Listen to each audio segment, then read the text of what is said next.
day everyone, I'm Franz Raba and I'm from BS Math 1A, and in this video we're going to learn modules and libraries in Python.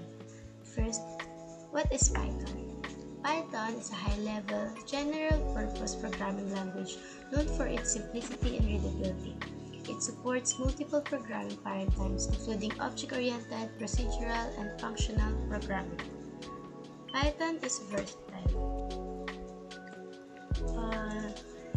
When we say Python is versatile, it means the language can be used for a wide range of tasks like web development, data analysis, automation, AI, and more. And the first library we're going to discuss is Statistics module. Statistics module. The statistic module in Python is a built-in library that provides for performing basic statistical calculations. It simplifies the process of computing measures like averages, medians, variances, and standard deviation, among others.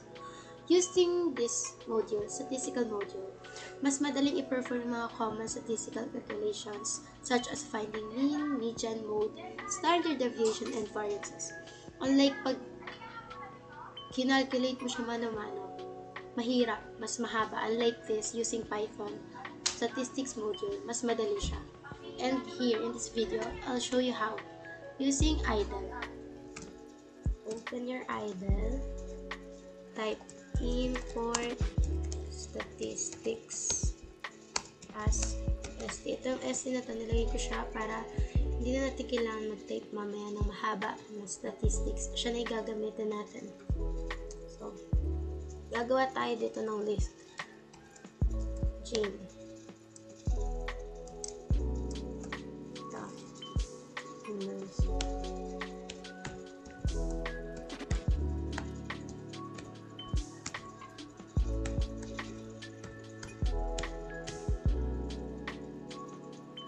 Yan. Hahanapin natin yung mean.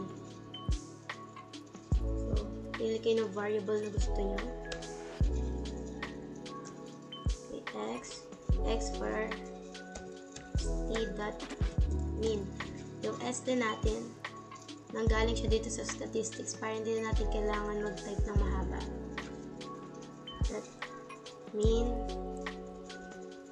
si list Jane. Okay, natin open parenthesis Jane. Type x. Ito.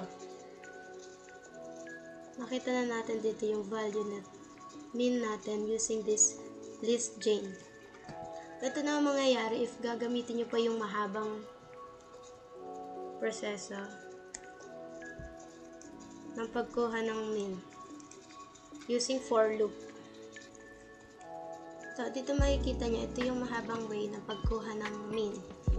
Kung hindi tayo gamit ng statistics module, kita nyo, mas mahaba siya. Like, x is equal to summation of list chain over length chain. Try natin i-run. Let's see kung pareha sila na sagot. Ayun. 13. Same answer, but magkaiba sila ng pagkuha. And makikita naman natin, mas mabilis natin dito makikita kapag gumamit tayong statistics module. Unlike here.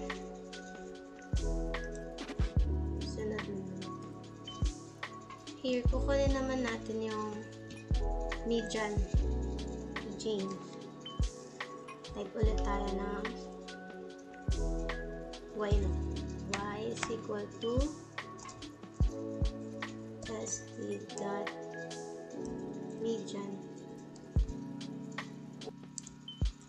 list. Yan. Y. Ayan. Kuha na rin natin siya. And dito rin pala sa statistics module, pwede rin natin makuha dito yung median high and median low. Ano sa inyo? Using stat module, mas mabilis makuha kapag even number yung total element ng data. Like dito sa atin, so ginawa natin, this is 1, 2, 3, 4, 5, 6. So, even yung element data natin. here. Let's use K. K is the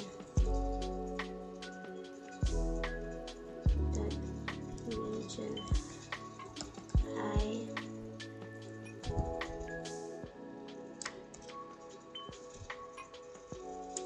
ni this Jane.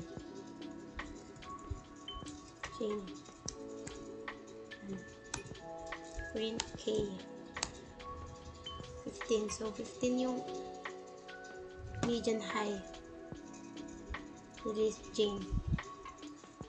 And here's the median low. Let's use variable value for median low. st dot, just type median underscore low and open parenthesis Jane. Friends.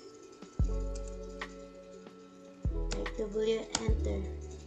Yan. Ito yung median low ni list Jane. We're going to get the mode of this Jane naman. Okay. Lagay ulit kayo ng bagong variable. Let mdb mode of list Jane. st dot mode open parenthesis list Jane. Enter. Type md. Yan. This is the mode of list Jane. We can also get the measures of variability such as standard deviation and variances using statistics module. In standard deviation, there are two types of it.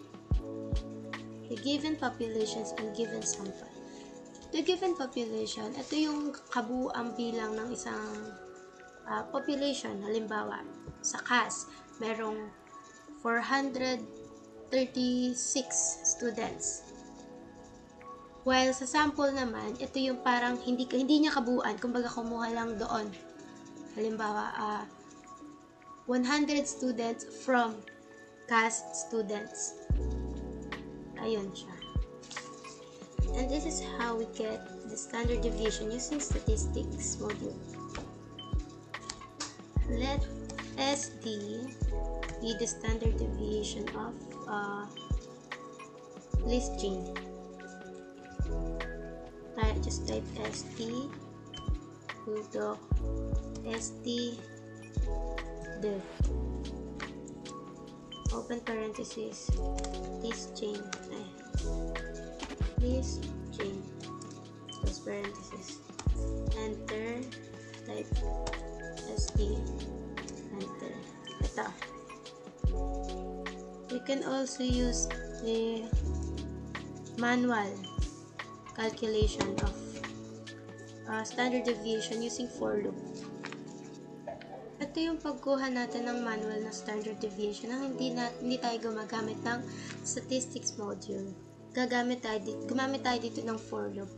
Yung first for loop, dito kinuha natin yung mean ni list Jane by getting the summation of list Jane over length Jane. Sa second loop naman, kinuha natin dito yung variances. Ito. And after getting the value of variances, ni-squared naman natin siya for us to get the standard deviation. Ito yung mas mahabang paraan ng pagkuha, pero same lang din naman ang sagot.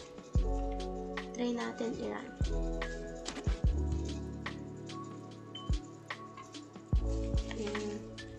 Standard. Save muna natin para makuha natin yung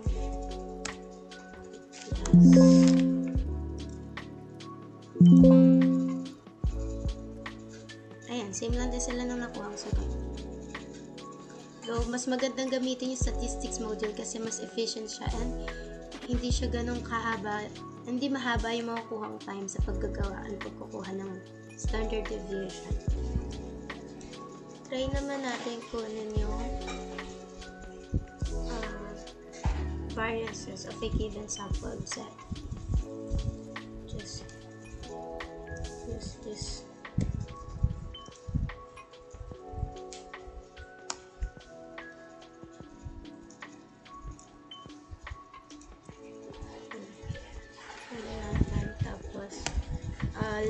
P, be the variance of a given sample set, which is Miss Jane. Just type st dot variance open parenthesis Miss Jane. Miss Jane. Yan. Okay. Type V. Enter. Okay. Ayan siya. Kapag gumamit tayong statistics module. Pero kapag manually naman natin ginawa, gagayin nga sa for loop, aalisin lang natin to. Aalisin lang natin to. Kasi hindi naman tayo natin hinahanap yung variance. Yung variance. Standard deviation rather. Yung W, papalitan natin ng P. Ito. Dahil ito naman yung variance, hindi naman natin hinahanap yung standard deviation. Try natin i-run if same lang din sila ng magiging sagot. Ayun, same lang. Parehas lang naman, though mas efficient gamitin tong statistics module kasi nga, mas mabilis lang and hindi siya sayang oras. And dito na po natatapos ang ating statistics module.